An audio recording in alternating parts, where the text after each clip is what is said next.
नमस्कार, म माधव बन्जाडी, शिक्षा विकास तथा समन्वय इकाइ रूपन्देहीको इकाइ प्रमुख।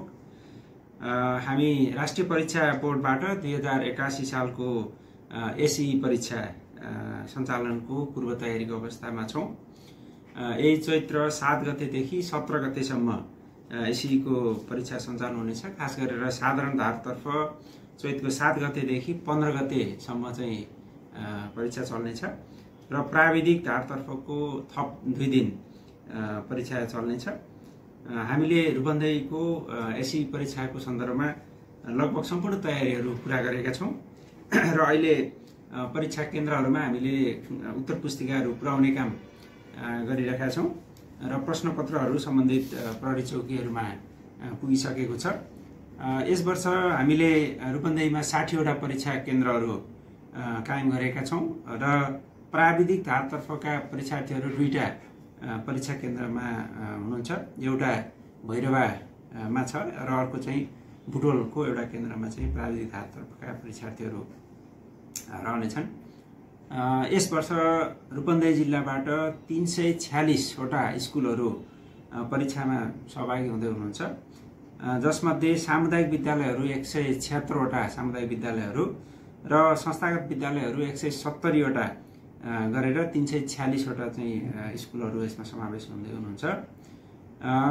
रूपन्देहीमा विगत वर्षभन्दा अलिकति परीक्षार्थीहरूको संख्या बढेको छ।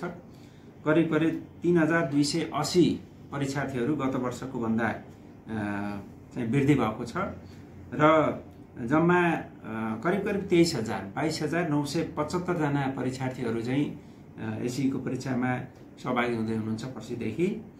यसमा नियमित तर्फ साधारणको नियमित तर्फ 17,518 जना परीक्षार्थीहरू हुनुहुन्छ।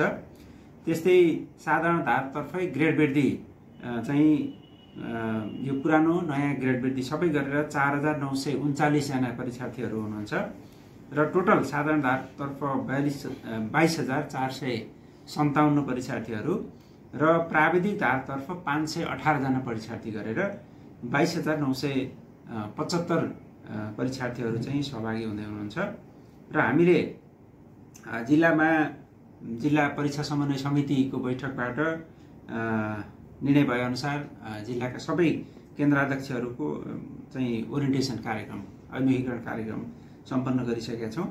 केन्द्राध्यक्षहरूलाई वितरण गर्नुपर्ने सबै सामग्रीहरू हामीले उहाँहरूलाई हस्तान्तरण गरिसकेका छौं, वितरण गरिसकेका छौं र केन्द्राध्यक्षहरू अब पूर्व तयारीको अवस्थामा विद्यार्थीहरूको सिट प्लान लगायतका विषयहरूमा चाहिँ केन्द्रीकृत हुँदै हुनुहुन्छ। 60 जना केन्द्राध्यक्षहरू हुनुहुन्छ। त्यस्तै 152 जना सहायक केन्द्राध्यक्षहरू, करिब 1200 जति निरीक्षकहरू चाहिँ खटिने हुनेछ। त्यस्तै 235 जना चाहिँ सहायक कर्मचारीहरू खटिनु हुनेछ। करिब 470 चाहिँ सहयोगी कर्मचारीहरू खट्नुहुन्छ।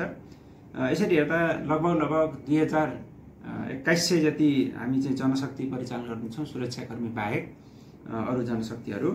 र हामीले चाहिँ खास गरेर रूपन्देही जिल्लामा गत वर्षदेखि नै एउटा अभ्यास चाहिँ के गरेका छौं भने विद्यार्थीहरूलाई परीक्षार्थी मैत्री वातावरण, उनीहरूलाई चाहिँ स्वास्थ्यको हिसाबले अरू हिसाबले पनि हामीले सहयोग गर्ने खालका चाहिँ हेल्प डेस्कको व्यवस्था चाहिँ हरेक परीक्षा केन्द्रमा गर्ने गरी हामीले व्यवस्था गरेका छौं।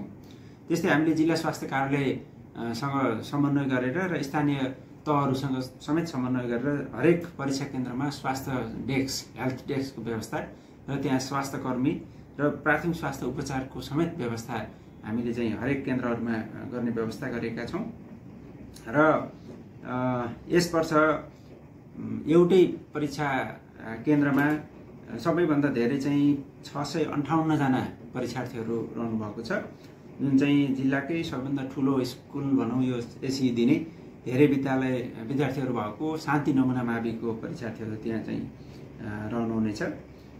यसरी हामीले चाहिँ लगभग यो परीक्षाको अन्तिम तयारीको अवस्थामा रहेका छौं।